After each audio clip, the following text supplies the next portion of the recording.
Building your own 250 kVA load bank can be a cost-effective alternative to renting if you frequently test generators.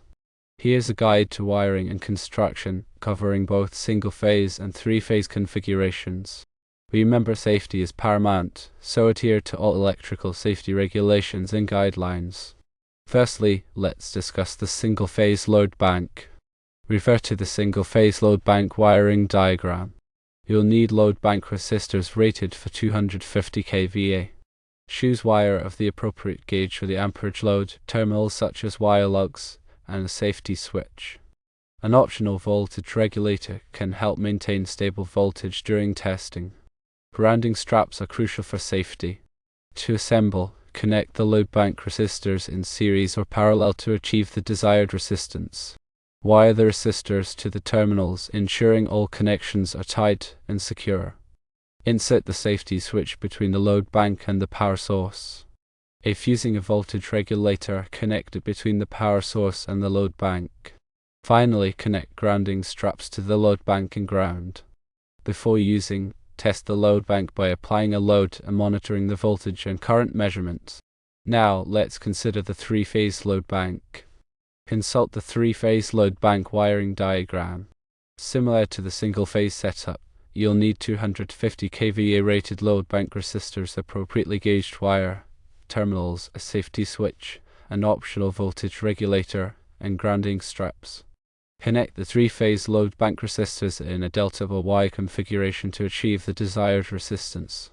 Wire the resistors to the terminals, ensuring secure connections. Place the safety switch between the load bank and the power source. The voltage regulator, if used, goes between the power source and the load bank. Connect grounding straps to the load bank and ground. Perform a test run by applying a load and monitoring voltage and current measurements for each phase. Several general notes apply to both single-phase and three-phase load banks. Firstly, always use the correct gauge wire for the amperage load to prevent overheating and potential fire hazards. Secondly, ensure all connections are tight and secure to minimize resistance and prevent arcing. Thirdly, provide proper ventilation for cooling the resistors. Overheating can damage the resistors and affect their performance. Fourthly, consider using a voltage regulator to ensure stable voltage during testing. This is especially important for sensitive equipment.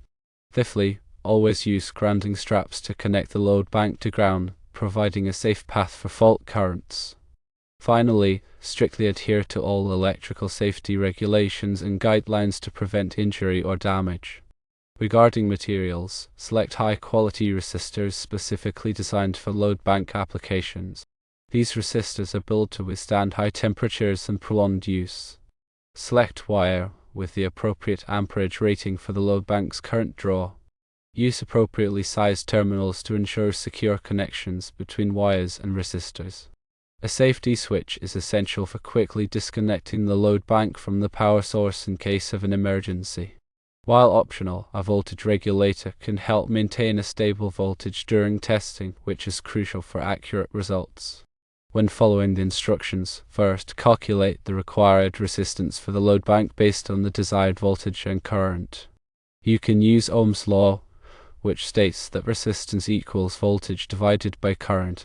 Secondly, connect the load bank resistors in series or parallel to achieve the calculated resistance. Series connections increase resistance, while parallel connections decrease resistance. Thirdly, carefully wire the load bank resistors to the terminals, ensuring proper polarity and secure connections. Fourthly, install the safety switch in a readily accessible location, allowing for quick disconnection of power. Fifthly, if using a voltage regulator, connect it according to the manufacturer's instructions. Sixthly, provide adequate grounding by connecting grounding straps between the load bank chassis and a reliable ground point. Finally, thoroughly test the load bank by gradually applying a load and monitoring voltage and current measurements. Verify that the measurements are within the expected range. For additional tips, firstly, using high-quality resistors designed for load bank applications ensures accurate and reliable results.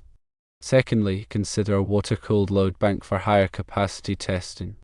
Water cooling can effectively dissipate heat and prevent overheating. Thirdly, regular maintenance and calibration of the load bank is recommended to ensure accurate results. This includes inspecting connections, cleaning resistors, and verifying resistance values. To calculate the appropriate resistance for your load bank, you will need to understand Ohm's law and how it applies to both single-phase and three-phase circuits. Ohm's law states that voltage equals current times resistance, or volts equals amps times ohms. You can rearrange this formula to solve for resistance, which is equal to volts divided by amps. In a single-phase circuit, calculating the required resistance is relatively straightforward. Firstly, determine the desired voltage and current for your load bank.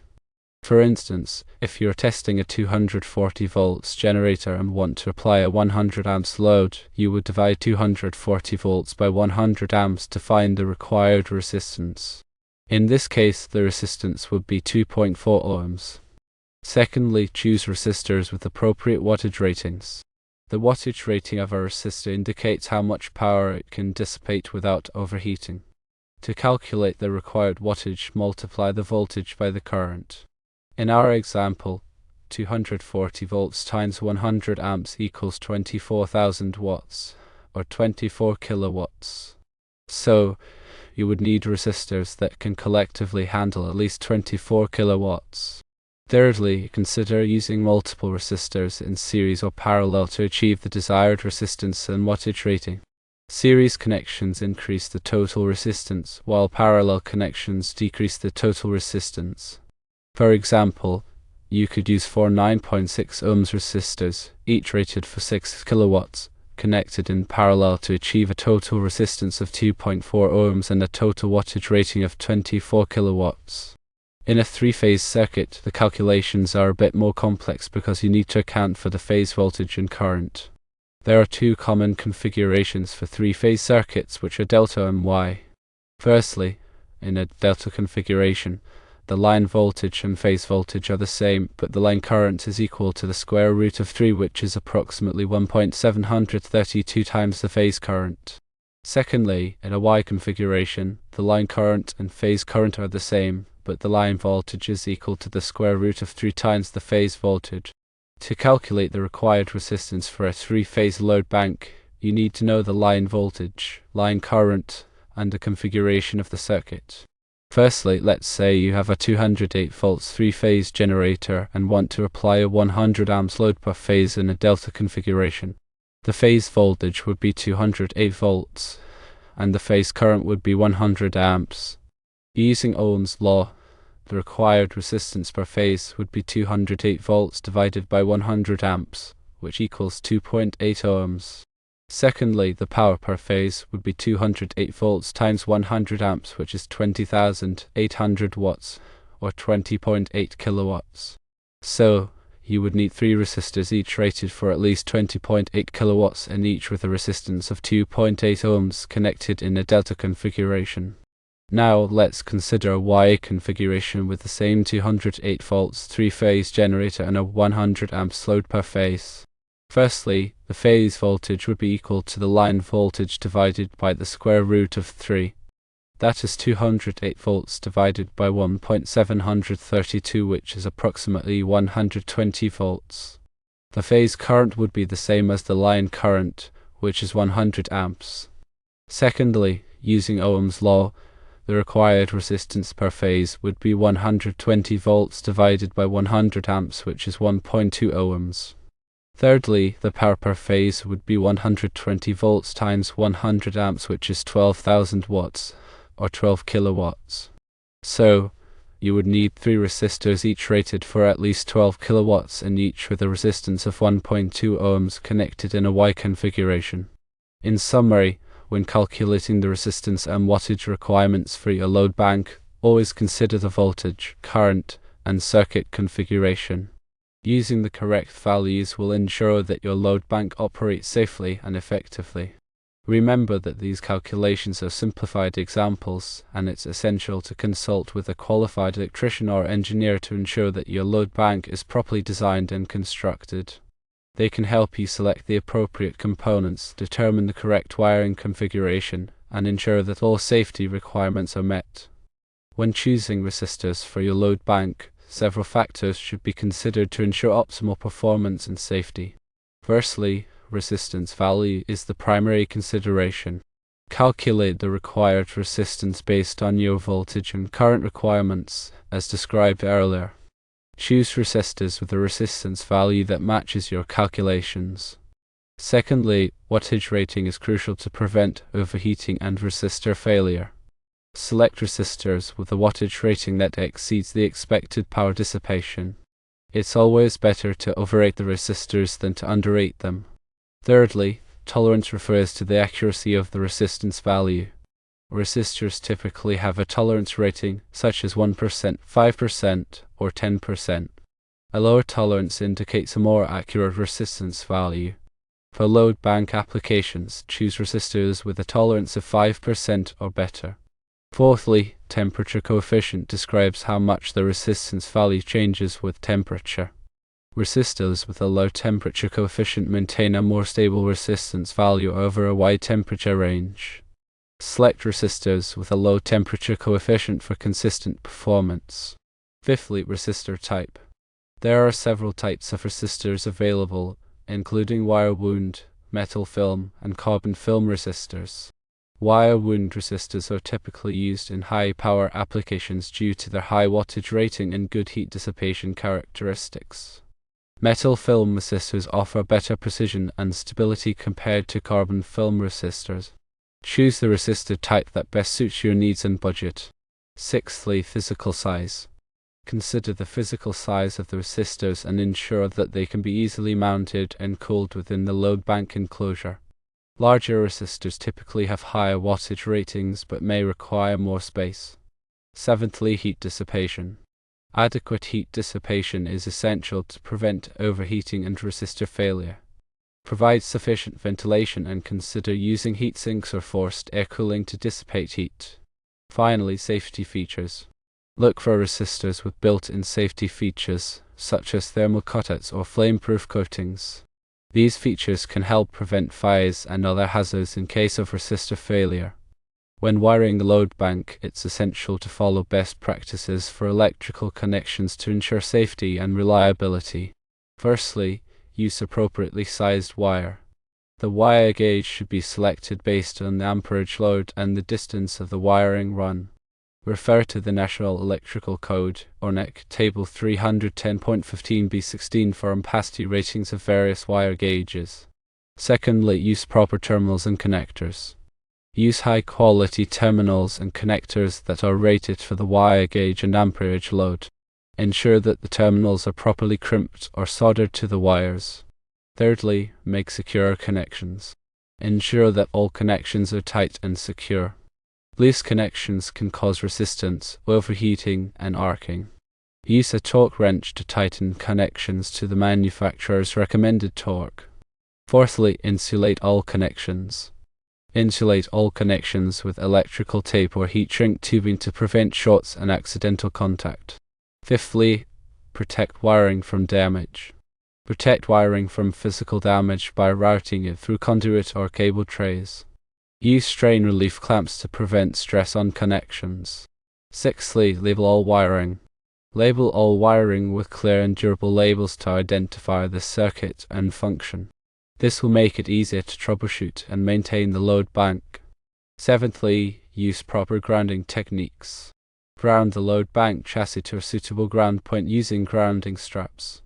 This will provide a safe path for fault current. Finally, inspect wiring regularly. Inspect wiring regularly for signs of damage, wear, or corrosion. Replace any damaged or worn wiring immediately.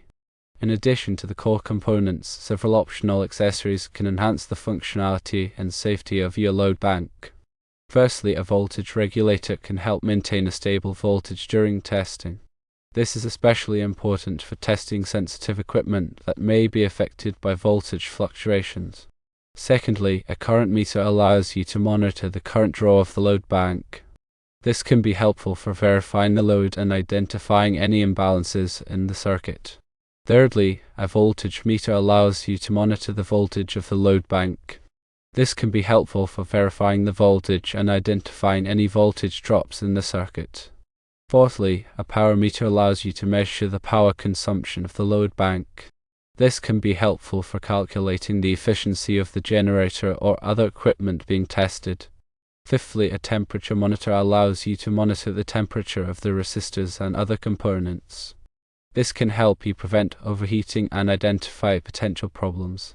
Sixthly, a data logger allows you to record data from the voltage, current, power, and temperature meters. This can be helpful for analyzing the performance of the generator or other equipment being tested over time. Seventhly, a remote control allows you to control the load bank from a remote location. This can be helpful for testing generators in hazardous or inaccessible areas. Finally, an enclosure protects the load bank from the elements and prevents accidental contact with live components. The enclosure should be properly ventilated to prevent overheating. When testing your load bank, it's crucial to follow a systematic approach to ensure accurate and reliable results. Firstly, inspect the load bank. Before each test, thoroughly inspect the load bank for any signs of damage, loose connections, or other problems. Secondly, verify the connections. Verify that all connections are tight and secure. Use a torque wrench to tighten connections to the manufacturer's recommended torque. Thirdly, set the load. Set the load to the desired level. Start with a low load and gradually increase it to the desired level. Fourthly, monitor the voltage, current, and power. Monitor the voltage, current, and power readings. Verify that the readings are within the expected range. Fifthly, monitor the temperature. Monitor the temperature of the resistors and other components. Verify that the temperature is within the safe operating range. Sixthly, record the data. Record the voltage, current, power, and temperature readings. This data can be used to analyze the performance of the generator or other equipment being tested. Seventhly, analyze the results. Analyze the results of the test. Compare the results to the manufacturer's specifications or other benchmark data. Finally, document the test. Document the test procedure and results. This documentation can be used for future reference and troubleshooting. Regular maintenance is essential to keep your load bank operating safely and reliably. Firstly, inspect the load bank regularly. Inspect the load bank regularly for any signs of damage, loose connections, or other problems. Secondly, clean the resistors. Clean the resistors regularly to remove dust and debris. Use a soft brush or vacuum cleaner to clean the resistors. Thirdly, tighten the connections. Tighten the connections regularly to prevent loose connections. Use a torque wrench to tighten connections to the manufacturer's recommended torque. Fourthly, calibrate the meters. Calibrate the meters regularly to ensure accurate readings. Use a calibrated meter to verify the accuracy of the load bank's meters. Fifthly, replace worn components.